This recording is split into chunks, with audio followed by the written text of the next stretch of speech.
The Brookhaven community is mourning the loss of Troy Floyd, a Summit police officer who was killed in the line of duty. 12 News' Cameron Smith joins us from Troy's hometown of Brookhaven, where those who knew him best say he's been in law enforcement for many years and now he will be greatly missed.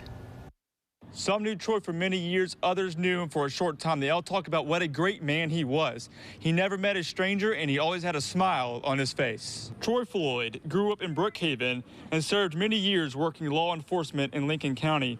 Those who knew him say he worked for about 25 years in the field. Troy was a joy to work with. He was just a jovial person who was always happy. Stephanie Bullock was Troy's campaign manager when he ran for sheriff of Lincoln County in 2023. Being his campaign manager was a joy, and I told him no twice. He asked me 3 times. I told him no twice. He came back to me and said, I know you've told me no to being my campaign manager twice, but maybe the 3rd time's a charm. Hey, would you pray about it for 3 days, and I'm gonna call you back and you can let me know what your answer is. Martha Robinson says she's known Troy for years. I worked at the bank for 20 years. He did banking there. I knew him from there. I know his family. I knew his grandfather. I know his aunt.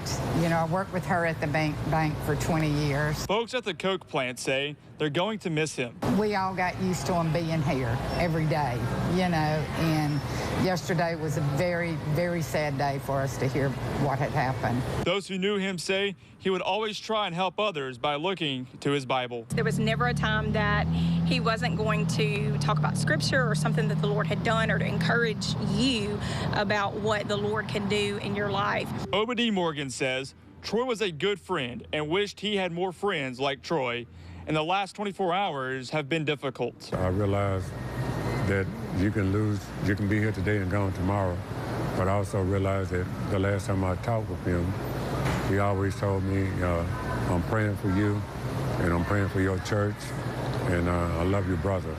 Troy was well known in the community, and many are grieving the loss of a man who was loved and cared about. Reporting in Brookhaven, Cameron Smith, 12 News.